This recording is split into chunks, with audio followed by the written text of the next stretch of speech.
A poor girl paid the bus fare for a millionaire with her last coins. What he did next surprised everyone. Before we begin the story, leave a comment and let us know which city you're watching from. Enjoy the story. The city lights blurred against the darkening sky as William Stone's luxury sedan glided through downtown. His Italian suit still crisp despite the long day of board meetings, his thoughts already drifting to tomorrow's responsibilities. The quarterly reports showed another record profit for Stone Hotels, yet the familiar emptiness lingered. "Take a left here, James," he instructed his driver, checking his platinum watch. "I need to be home by 8 for the conference call with Tokyo." The car turned onto a narrow street, a shortcut William had suggested to avoid traffic. Too late, he noticed the unusual stillness, the absence of pedestrians. Before James could accelerate, 3 masked figures emerged from shadows, one brandishing something that caught the streetlight's gleam. "Sir," James began, but the window shattered before he could finish. Minutes later, William stood alone on the sidewalk, his heart hammering against his ribs. No car, no phone, no wallet.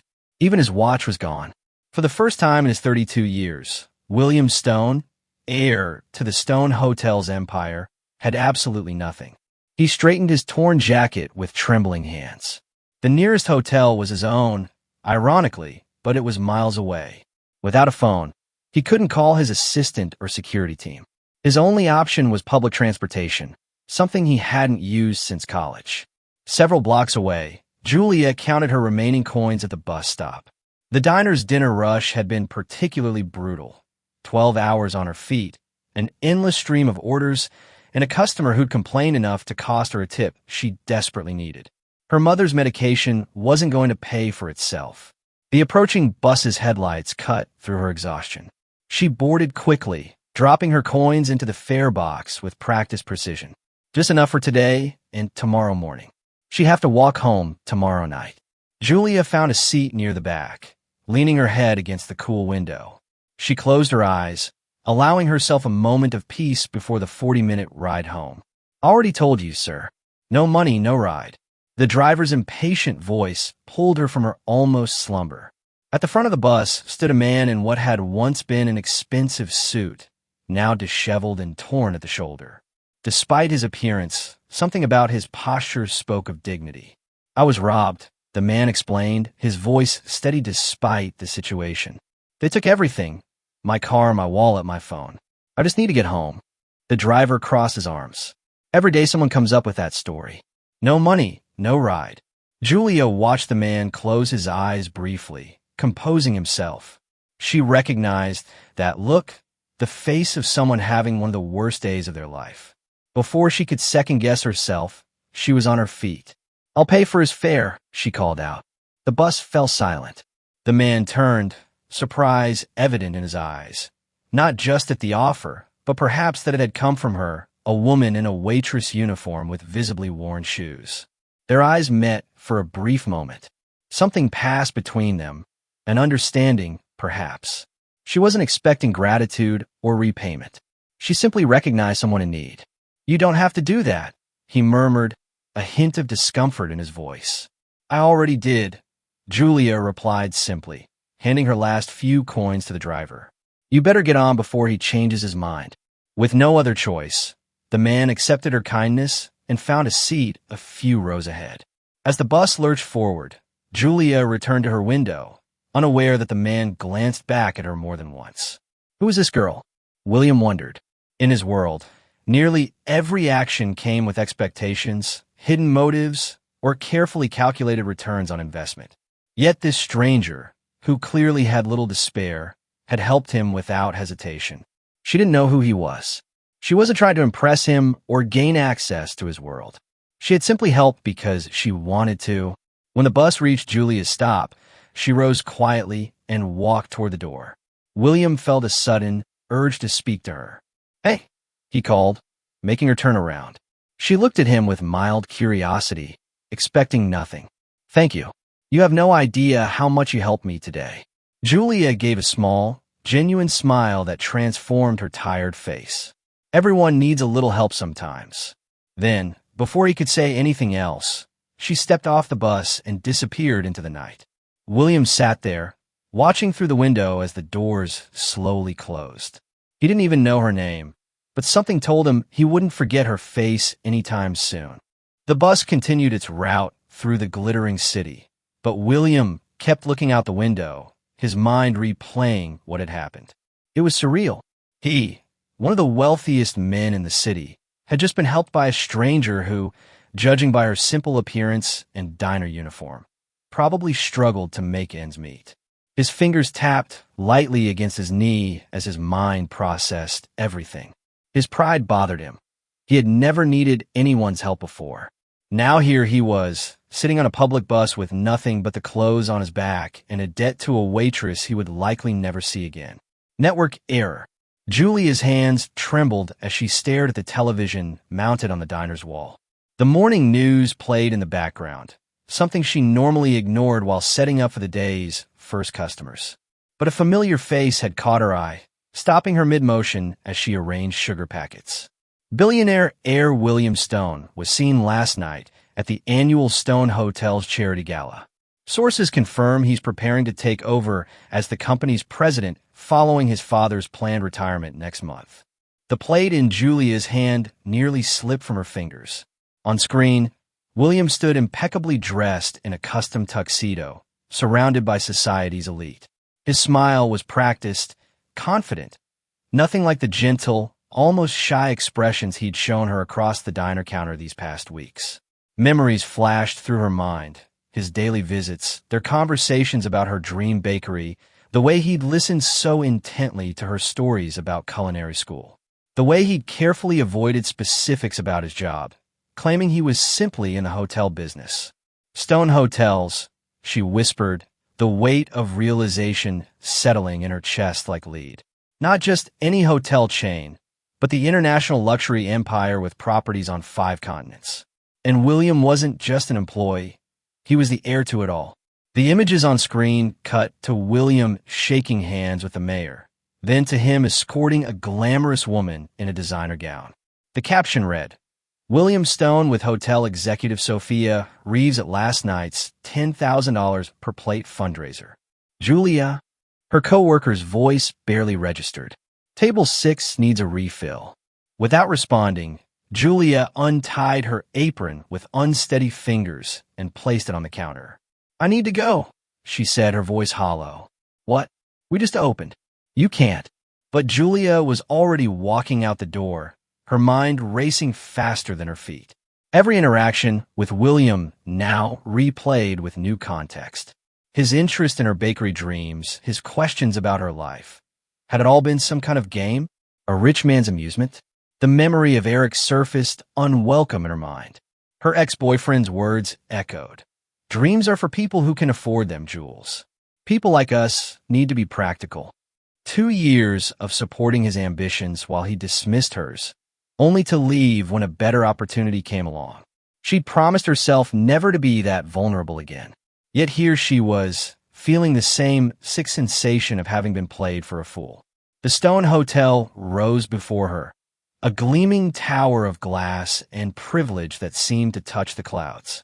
Julia hesitated at the entrance, suddenly aware of her waitress uniform and scuffed shoes. The doorman gave her a once-over, his expression barely concealing his assessment. Can I help you? He asked, the question clearly meaning, you don't belong here. Julia lifted her chin.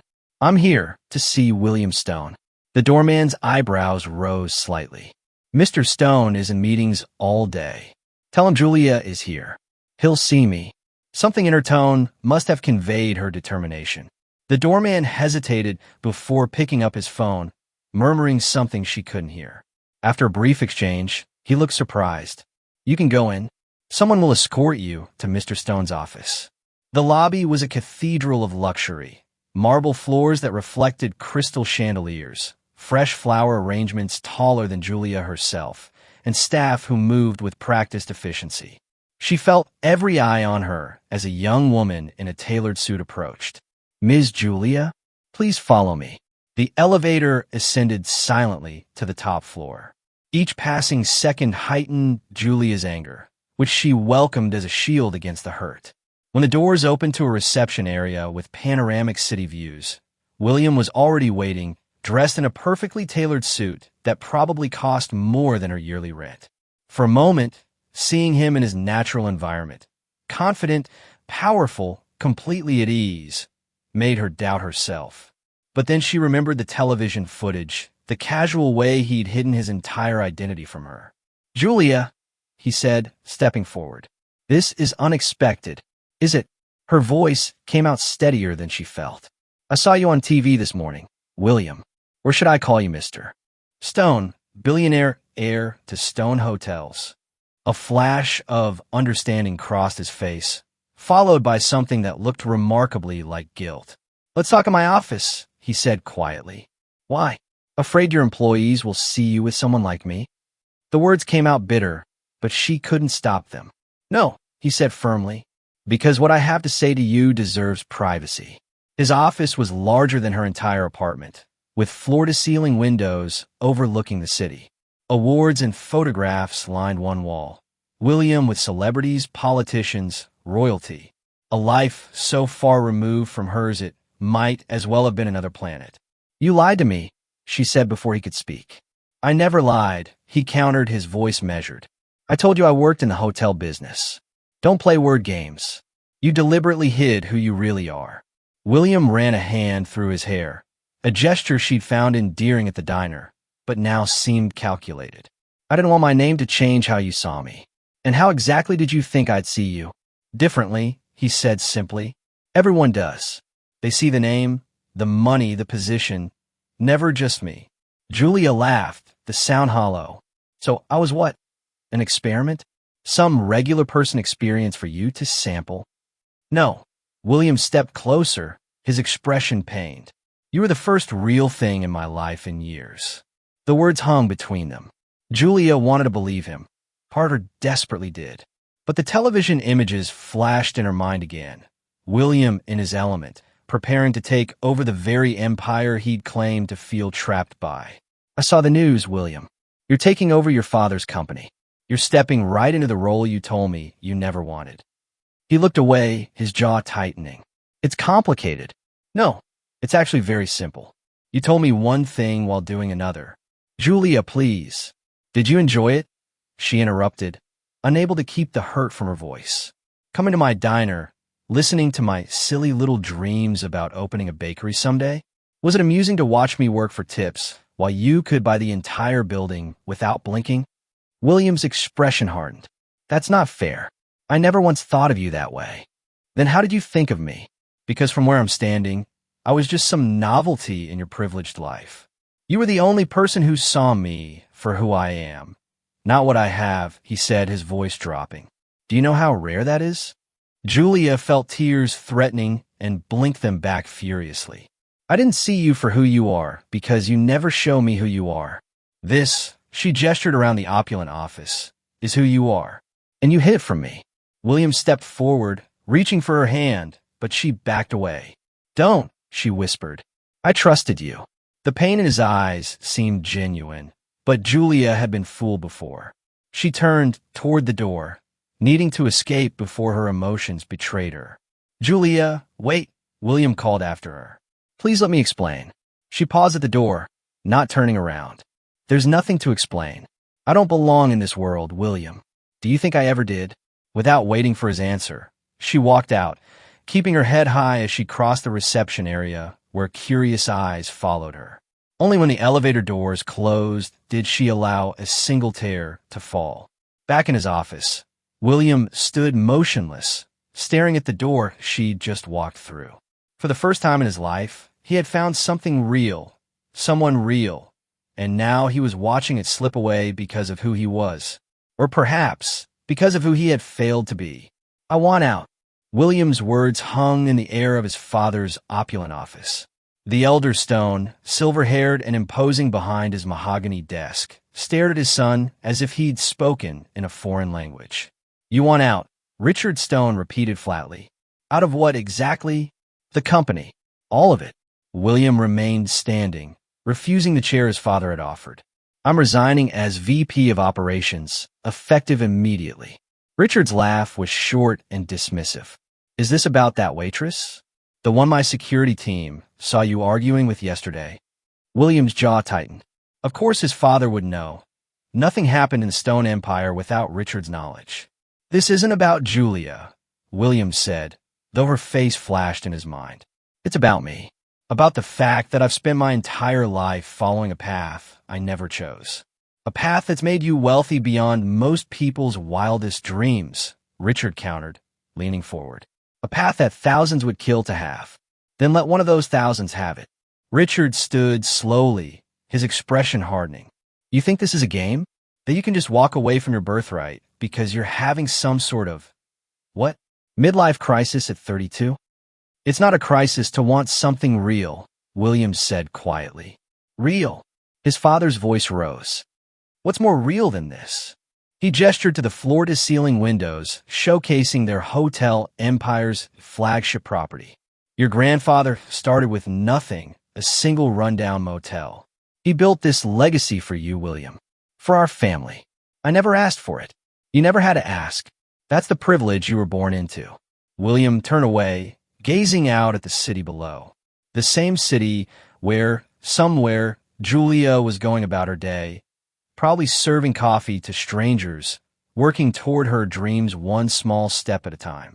That's just it, he said finally. It's always been about privilege and legacy and expectations. Never about what I actually want. And what do you want?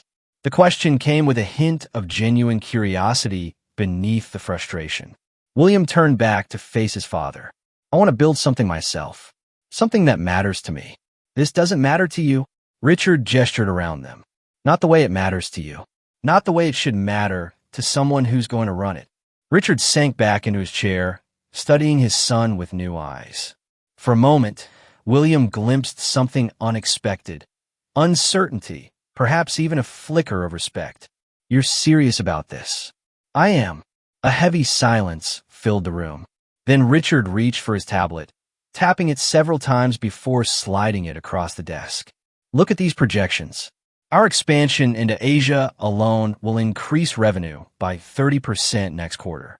The board is expecting you to lead that initiative. William didn't touch the tablet. I've already prepared transition documents for Jessica to take over. She's more than capable. Jessica Reeves? She's been with us for what? 5 years. 7. And she knows our Asian markets better than anyone. Richard's expression darkened again. This isn't how we do things, William. The Stone name stays at the top. Maybe it's time for that to change. Richard stood abruptly, his patience visibly evaporating. You want to throw away everything for some romantic notion of building something yourself? Fine, but don't expect any support from me or this company. William had expected this, but the words still stung. I don't need your financial support, Dad. It's not just financial, Richard warned. Our name opens doors in this industry. Without it, I'll have to prove myself on my own merits, William finished. Good. Richard studied his son for a long moment. When he spoke again, his voice had softened slightly. What's this really about, William? Is it the girl? William hesitated. Julia showed me something I've been missing. Authenticity. Purpose. The satisfaction of working towards something you truly want, not just what's expected of you. And you think walking away from your responsibilities is the answer? I think finding my own path is the answer. Richard sighed, suddenly looking older. Your mother always said you were too much like her. Too idealistic for this business. The mention of his mother, gone 5 years now, sent an unexpected pang through William's chest. She had been the artistic one, the dreamer in a family of pragmatists. Maybe she was right, William said quietly. Richard turned to the window, hands clasped behind his back. When he spoke again, his voice carried a resignation William had rarely heard. What will you do? I'm looking at a property on the coast. The old Wellington estate. Richard turned, surprise evident on his face. That place has been abandoned for years. It has good bones. I'm thinking of restoring it, opening a boutique hotel. Something small, personal, something with character. For the first time in their conversation, something like understanding crossed Richard's face. Your mother loved that coastline. I know. Another silence. less tense than before. "You're really doing this," Richard said finally. William nodded. "I am. The board won't be happy. I'll handle the board. I owe them that much." Richard returned to his desk, sitting heavily. "When do you plan to make this official?" "I've prepared a statement for the press. It goes out tomorrow." His father raised an eyebrow. "Efficient. I'll learn from the best," William said, allowing a small smile. Richard didn't return the smile, but some of the anger had left his expression. "And this girl, Julia, is it? What does she think of your grand plan?" William's smile faded. "She doesn't know yet." "Ah." Richard nodded knowingly. "So you're hoping this gesture will win her back?" "It's not a gesture," William said firmly. "Whether Julia forgives me or not, this is what I want to do." Richard studied his son for a long moment. "You know, your grandfather used to say that a man who builds something with his own hands values it more than anything he's given." William blinked, surprised by the unexpected support. "I still think you're making a mistake," Richard continued, his tone pragmatic once more. "But if you're determined to do this, do it right." It wasn't approval, but it was something. William nodded. "Thank you." As he turned to leave, Richard called after him. "William." He paused at the door. "The Wellington property needs extensive structural work. The foundation was compromised in the last coastal storm." William turned back. "How do you know that?" A hint of the shrewd businessman returned to Richard's expression. "I considered buying it myself last year. The inspection report is in our files. Jessica can send it to you." It was as close to a blessing as he was likely to get. "I appreciate that." Richard nodded once, then turned his attention to the papers on his desk. A clear dismissal. William left, closing the door quietly behind him. In the elevator down to the lobby, William felt lighter than he had in years. The path ahead was uncertain, but for the first time, it was his choice. His phone buzzed with a text from his assistant. Press statement ready for final approval. He took a deep breath and typed his response. Send it.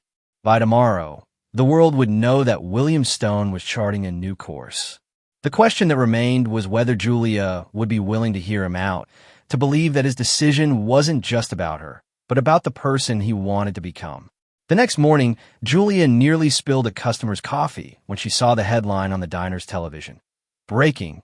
William Stone steps down from Stone Hotel's empire. The news anchor's voice cut through the breakfast chatter.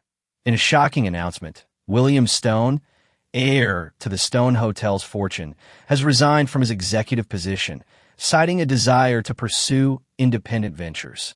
Sources close to the family suggest tension between Stone and his father, though the official statement describes the departure as amicable. Julia? You okay? Her co-worker touched her arm, noticing her frozen stance. Fine, she managed, tearing her eyes from the screen. Just surprised. Throughout her shift, Julia couldn't stop thinking about the news. Had William really walked away from everything? And if so, why? His words from their last conversation echoed in her mind. You were the first real thing in my life in years. When her phone vibrated with a text message during her break, her heart skipped seeing his name. Julia, we need to talk. Please. She stared at the screen for a long moment before typing. Tell me where and when. The coastal breeze carried the scent of salt and possibilities as Julia stood on the weathered porch of the old Wellington estate. 3 months had passed since that coffee shop meeting where William had laid out his vision, not just for the boutique hotel, but for a space within it where she could finally open her bakery. 3 months since she'd cautiously agreed to hear him out, to give him, and herself, a second chance. Now, watching construction crews transform the once-abandoned property, Julia still found it hard to believe this was her life. Thinking about backing out, William's voice came from behind her, warm with gentle teasing. She turned, smiling despite herself. Just wondering if I'm dreaming. William leaned against the porch railing beside her, close but not touching. They've been careful with boundaries these past months, rebuilding trust slowly. If you're dreaming, then I am too. He gestured toward the workers restoring the mansion's intricate woodwork. Though my dreams don't usually involve this much sawdust. Julia laughed, then grew serious as she studied his profile. Gone was the perfectly pressed suit and careful corporate posture. William wore jeans and a simple button-down with rolled sleeves, his hair slightly tousled by the ocean wind. He looked younger, more at ease, more like the man she'd first met at the diner counter. The head chef from Marseille confirmed yesterday, she said, returning to their professional discussion. He'll consult on the kitchen setup, make sure it works for both the hotel restaurant and the bakery. William nodded. Good. And the vintage ovens you wanted? Being restored in Portland. They'll be ready next month. Perfect timing.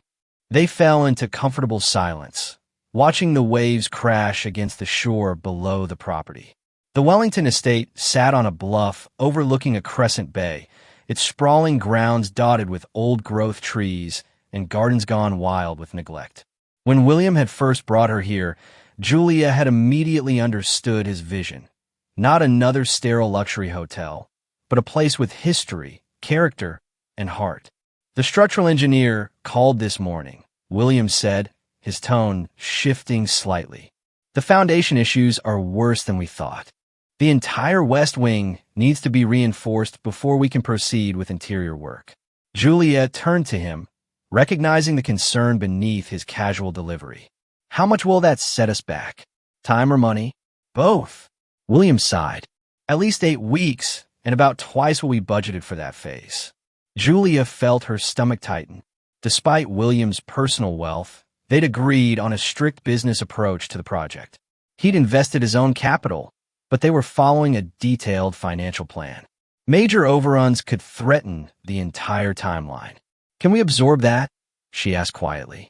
William hesitated just long enough for her to know the truth before he said, We'll make it work.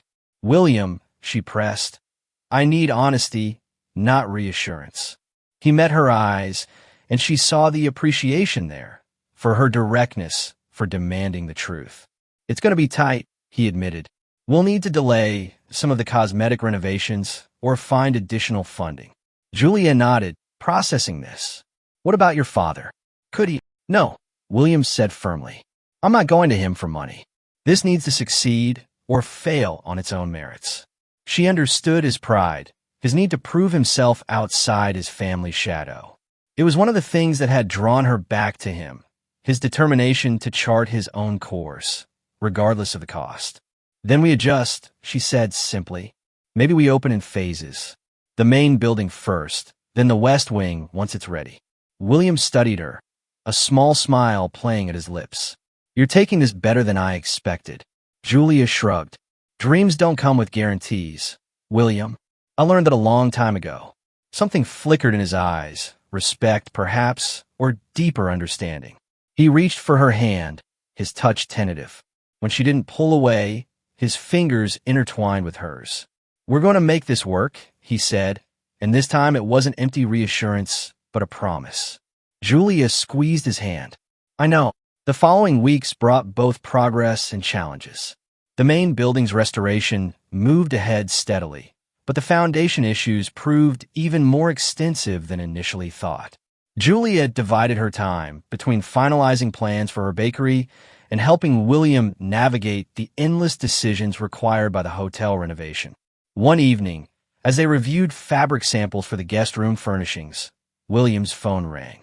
He checked the screen and frowned.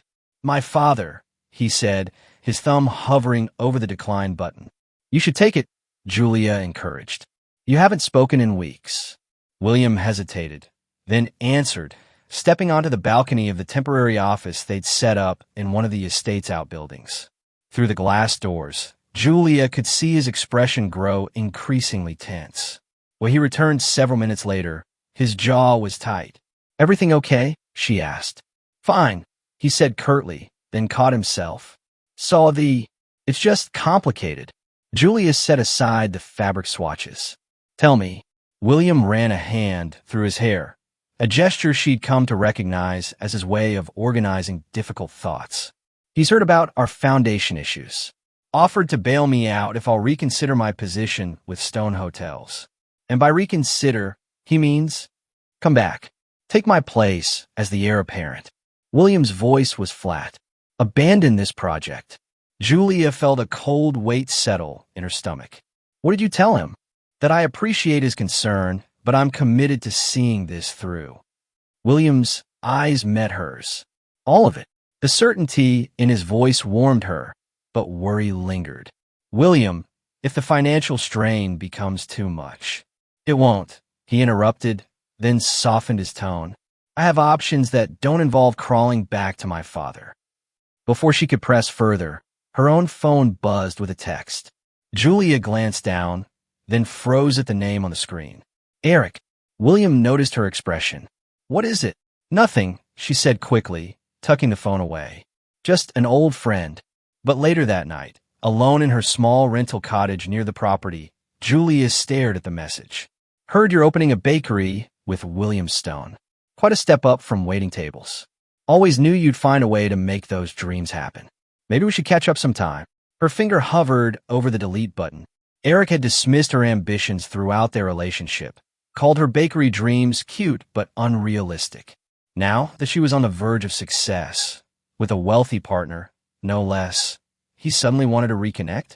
Julia deleted the message without responding, but sleep eluded her.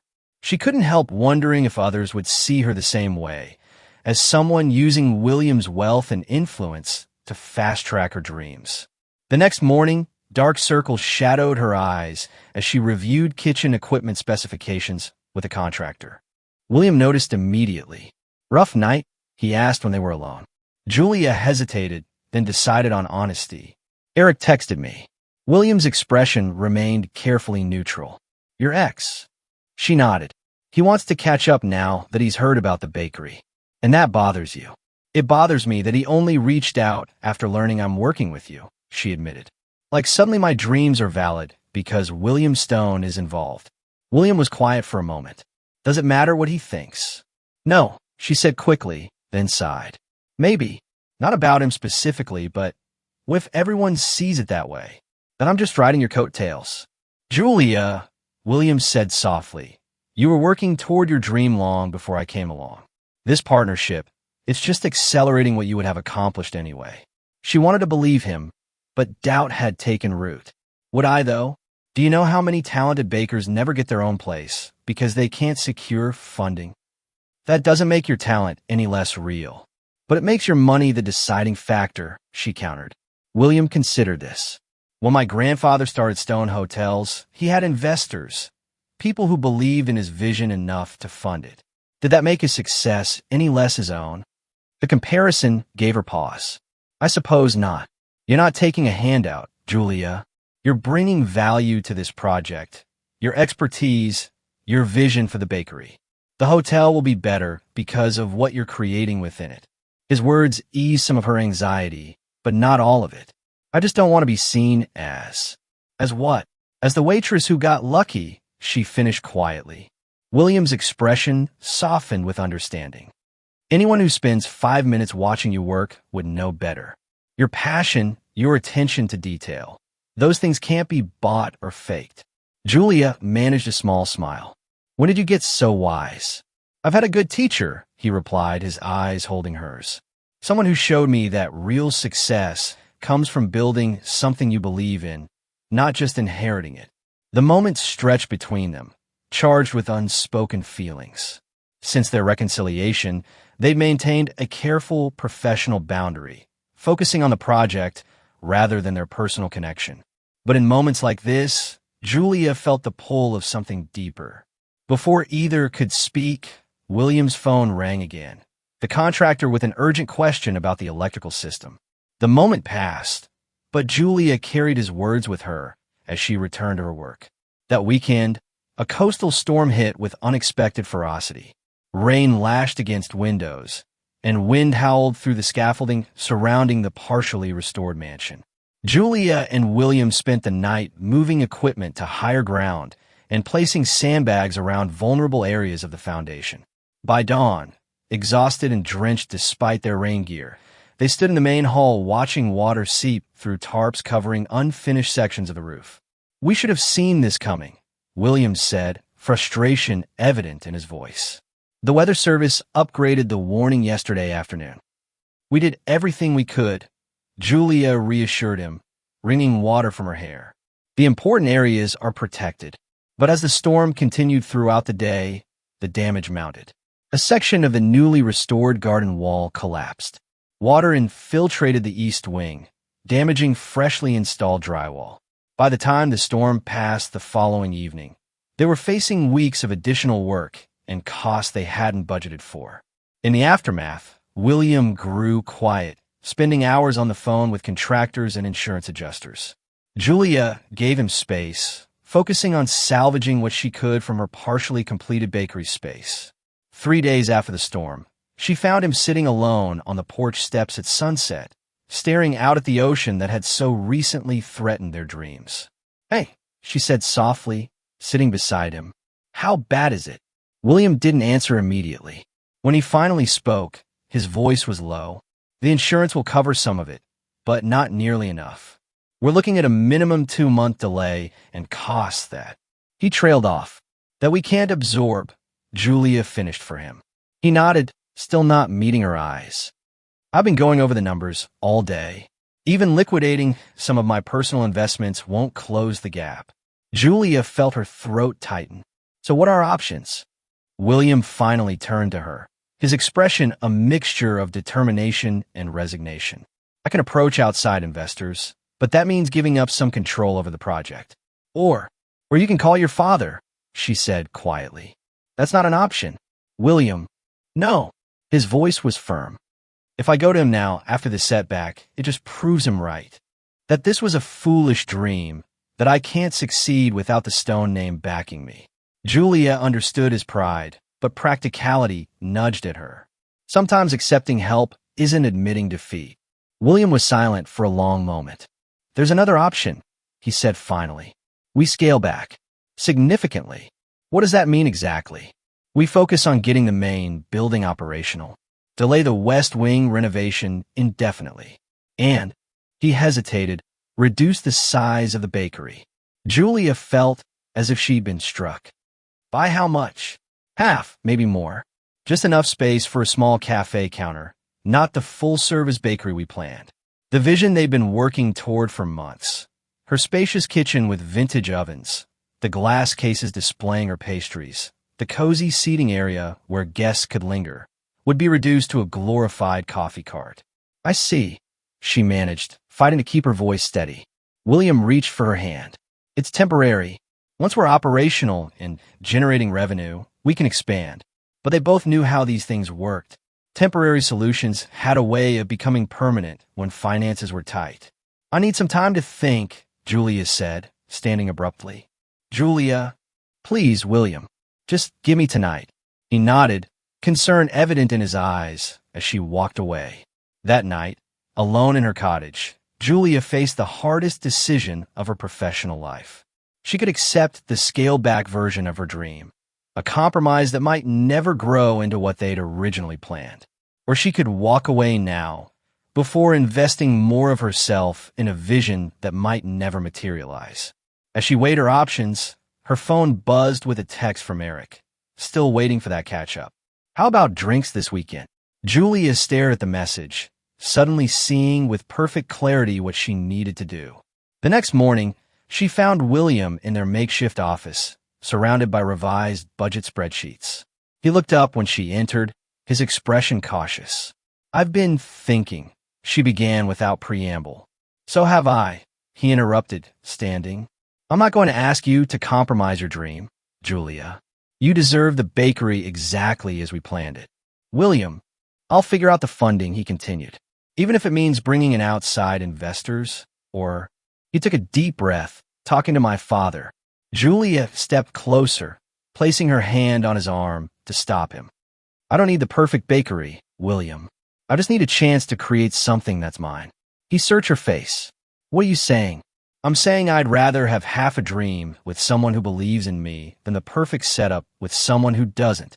She smiled softly. "We'll make it work. Together." Relief flooded his features. "You're sure?" "I am," she said, and realized she meant it. Besides, the best recipes often come from working with limitations. William's laugh was genuine, the first she'd heard since before the storm. "Is that baker wisdom?" "Something like that." He pulled her into an embrace, and Julia felt something settle within her, a certainty that transcended the challenges ahead. Whatever came next, they would face it together. As William held her, his phone buzzed in his pocket. He ignored it, but Julia gently pulled back. "You should check that. Could be important." William reluctantly retrieved his phone, then stared at the screen with an unreadable expression. "What is it?" Julia asked. "An email from my father," he said slowly. Subject line: Wellington Property Inspection Report. Julia frowned. "The one from when he considered buying the property?" William nodded, opening the message. As he read, his expression shifted from confusion to disbelief. "What does it say?" Julia pressed. "He's attaching the full engineering report from last year," William explained, scrolling through the document. "And offering to connect us with the structural engineering firm that handles all stone properties at their corporate rate. Is that good?" "It's potentially game-changing," William said, still processing. "Their assessment might help us identify more cost-effective solutions for the foundation issues." Julia studied his face. "And what does he want in return?" William looked up from the phone. "That's just it. He doesn't say he wants anything. There must be a catch." "Maybe," William conceded. "Or maybe what?" A small smile formed on his lips. "Maybe he's finally starting to respect that this is my path." Julia wasn't convinced, but she recognized the importance of this moment. "Are you going to call him?" William nodded slowly. "I think I am." As he stepped away to make the call, Julia turned to the window, gazing out at the property that had weathered so many storms before theirs. Somehow, she knew they would weather this one too. What they were building went beyond bricks and mortar, beyond business plans and budgets. They were building a foundation of trust, of shared purpose, something neither of them had fully experienced before. And that, Julia realized, was worth fighting for, no matter what storms lay ahead. Golden morning light spilled across the polished hardwood floors of the Wellington's grand entrance hall. 6 months after the devastating storm, the boutique hotel stood fully restored, more beautiful than either William or Julia had initially imagined. The original architectural details had been meticulously preserved while modern amenities were seamlessly integrated. Each of the 24 guest rooms featured unique decor inspired by the coastal landscape, and the common areas invited relaxation with their understated elegance. At the heart of it all, situated in what had once been a mansion's conservatory, was Julia's bakery, La Dolce Vita. Julia stood in her kitchen, surveying the space that had become her sanctuary. The vintage ovens gleamed, restored to their former glory. Marble countertops provided ample workspace for her creations. Through the wall of windows, early sunlight illuminated the garden where herbs and edible flowers grew, ready to garnish her pastries. "Nervous?" William asked, appearing in the doorway with 2 cups of coffee. Julia accepted one gratefully. "Terrified," she admitted, but the good kind of terrified, like standing at the edge of a cliff, looking at the most beautiful view you've ever seen. She smiled. "Exactly like that." William's gaze swept over the bakery, pride evident in his expression. "You've created something extraordinary here." "We both have," she corrected, gesturing to the hotel beyond. The journey to this moment had been anything but smooth. After the storm, they'd faced countless challenges: budget constraints, construction delays, permit issues. William's father had indeed provided the engineering contacts as promised, with no strings attached. That unexpected support had been the first step in a cautious reconciliation between father and son. More surprising had been the local community's response to their project. When word spread that the historic Wellington estate was being thoughtfully restored rather than demolished for a modern development, residents rallied around them. Local artisans offered their services at reduced rates. A retired baker donated vintage equipment she'd kept in storage for decades. The town's historical society provided original photographs of the property to guide the restoration. What had begun as William's solo venture to prove himself had evolved into something more meaningful, a project that honored the past while creating new possibilities for the future.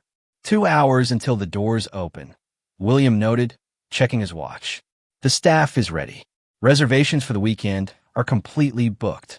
Julia took a deep breath. Then I guess we're really doing this. Second thoughts? He asked, studying her face. She shook her head. Not about the bakery, but sometimes I still wonder. About what? If I deserve this. If I've earned it. The insecurity that had plagued her throughout their journey surfaced again. So many talented people never get this chance. William set down his coffee and took both her hands in his. Julia, look around you. Every recipe you've perfected, every design choice you've made, that's all you. Yes, you had an opportunity, but what you've created with that opportunity is entirely your achievement. She squeezed his hands, drawing strength from his certainty. When did you become so wise? I had an excellent teacher, he replied with a smile. The moment was interrupted by a knock at the bakery's private entrance. Julia glanced at William, confused. They weren't expecting deliveries this early. That would be your surprise, he said cryptically. My what? William gestured toward the door. Go see.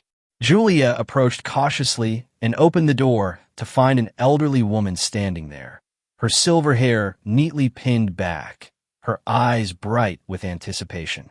Mom, Julia gasped. What are you? How did you? Her mother stepped forward, enveloping her in a tight embrace. Did you think I missed your big day? Not a chance. Julia looked over her mother's shoulder at William, who was watching with a satisfied smile. You did this. He shrugged. I may have arranged the transportation, and a suite for her to stay in for the week. Tears welled in Julia's eyes. Her mother lived 3 states away and rarely traveled due to her health conditions. Having her here, on this of all days, was a gift beyond measure. The place is beautiful, sweetheart, her mother said, looking around in wonder. Even more impressive than the pictures you sent. Let me show you everything, Julia said eagerly, leading her mother further into the bakery. As they toured the space, William discreetly slipped away, giving them privacy for their reunion. There was still much to do before the grand opening, and he had his own surprise to prepare. The morning passed in a blur of final preparations. Staff members moved efficiently through their assigned tasks. Florists delivered fresh arrangements for the common areas. Julia's assistant baker arrived, ready to help with the final batches of pastries and breads. By 11 o'clock, everything was ready. William gathered the entire staff in the main hall for a brief address. Today marks the beginning of something special, he said, looking around at the faces before him. From experienced hospitality professionals to local residents taking their first jobs in the industry. The Wellington isn't just another hotel. It's a place where history and innovation meet, where every guest should feel not just accommodated, but truly welcomed. He paused, his gaze finding Julia among the staff. And at its heart is La Dolce Vita, a bakery born from passion and perseverance. Together, we've created something unique, something authentic. I'm proud to stand here with all of you as we open our doors. A round of applause followed his words. As the staff dispersed to their positions, William approached Julia. That was a good speech, she said. Very inspirational. I meant every word. He checked his watch. 30 minutes until we officially open. Want to take a walk? Clear your head before the rush. Julia hesitated, glancing back at her kitchen where everything was meticulously prepared. I suppose everything's ready. It is, her mother confirmed, appearing beside them. Go on. I'll keep an eye on things here. William led Julia through the French doors onto the stone terrace, then down the path toward the cliffside overlook. The morning fog had burned away, revealing a panoramic view of the bay below. Waves lapped gently at the shore, and seabirds circled lazily overhead. It's perfect, Julia said, breathing in the salt-tinged air. Sometimes I still can't believe we pulled this off. Believe it, William said, taking her hand. Though I have to admit, there were moments I wasn't sure we would. She laughed softly, like when the health inspector made us redo the entire ventilation system, or when the custom furniture was delivered to the wrong Wellington hotel in Maine, or the night we stayed up until dawn repainting the dining room because the color looked completely different once it dried. They shared a smile, remembering the countless obstacles they'd overcome together. Worth it, though, William said, his expression growing serious. All of it, Julia nodded. Definitely worth it. William turned to face her fully, still holding her hand. Julia, these past months, working with you, building this place, it's been the most meaningful time of my life. Something in his tone made her heart quicken. Mine too. When I left Stone Hotels, I thought I was just escaping a life I didn't want. I had no idea I was actually moving towards something I needed. William, please, let me finish, he said gently. I've been thinking about this for a while now. About us. About the future. Julia felt a flutter of anticipation as William reached into his pocket with his free hand. The thing is, he continued, I don't just want to be your business partner. I don't want what we've built to be the only thing connecting us. He lowered himself to one knee, still holding her hand, and Julia's breath caught in her throat. Julia, William said, his voice steady despite the emotion in his eyes. From the moment you paid my bus fare with your last few coins, you changed my life. You show me what real kindness looks like, what it means to pursue your dreams with integrity and determination. He opened a small velvet box, revealing a ring with a solitary diamond set in a delicate vintage band. I can't imagine my life without you in it. Will you marry me? Tears spilled onto Julia's cheeks as she nodded, too overwhelmed to speak for a moment. Finally, she managed a single word. Yes. William's face broke into a radiant smile as he slipped the ring onto her finger. It fit perfectly, elegant without being ostentatious, exactly what she would have chosen for herself. As he rose to his feet, Julia threw her arms around his neck, and he lifted her slightly, spinning them both in a circle of pure joy. When he set her down, their lips met in a kiss that held all the promise of their shared future. I love you, she whispered against his lips. I love you too, he replied, more than I ever thought possible. They might have remained in that moment indefinitely, if not for the sound of applause coming from the terrace.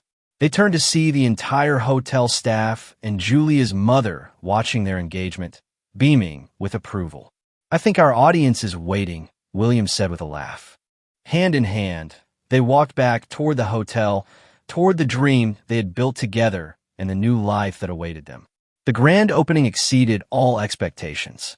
Guests filled the hotel to capacity, marveling at the thoughtful restoration and warm atmosphere. La Dolce Vita became an instant sensation, with lines forming outside each morning for Julia's fresh pastries and artisanal breads. Local media covered the opening extensively, focusing on the historic property's revival and the unique partnership behind it. One particularly perceptive journalist wrote, "What makes the Wellington special isn't just its stunning architecture or prime location, but the authentic vision of its creators." In an industry often driven by corporate formulas, Stone and Martinez have created something deeply personal, a place with a beating heart. William kept the article framed in their office. 6 months after the opening, on a perfect late afternoon, Julia and William exchanged vows on the same cliffside overlook where he had proposed.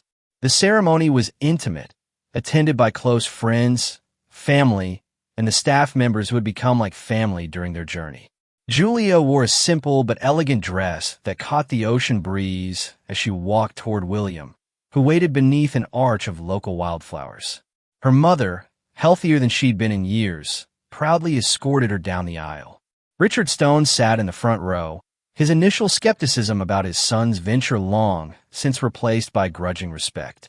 Beside him sat Jessica Reeves, who had successfully led Stone Hotel's Asian expansion and recently been named CEO, the first non-family member to hold the position in the company's history. As the officiant began the ceremony, William took Julia's hands in his eyes never leaving hers. William and Julia have chosen to write their own vows, the officiant announced. William, you may begin. William took a deep breath. Julia, when we met, I was lost, not just literally on that bus, but in my life. I had everything society says should make a person happy, yet I felt empty. You show me that true wealth isn't measured in possessions or power, but in purpose and connection. He squeezed her hands gently. I promise to honor the trust you've placed in me, to support your dreams as fiercely as you've supported mine, to face whatever challenges come our way with the same determination that brought us here today, and to remind you every day that you are extraordinary, not because of anything I gave you, but because of everything you are. Tears glistened in Julia's eyes as she began her vows. William, you came into my life unexpectedly, and nothing has been the same since. You saw possibilities in me that I sometimes couldn't see in myself. You taught me that accepting help doesn't diminish my strength, that the bravest thing we can do is let someone else in. Her voice grew stronger as she continued. I promise to be your partner in all things, to celebrate your victories and comfort you in defeat, to remind you of your worth beyond any name or title, to build a life with you that's rich in the things that truly matter, and to always see you for exactly who you are. As they exchanged rings, the setting sun bathed them in golden light. The officiant's final words were nearly drowned out by the sound of waves breaking against the cliff below, nature's applause for their union. By the power vested in me, I now pronounce you husband and wife. William didn't wait for permission to kiss his bride. He drew Julia into his arms, sealing their vows with a kiss that spoke of past challenges overcome and future joys to be shared. The reception was held on the hotel's terrace, transformed by twinkling lights and flowers into an enchanted garden. As twilight deepened into evening, William led Julia to the center of the dance floor for their first dance. Happy? He asked softly as they swayed to the music. Julia looked up at him, her eyes reflecting the starlight.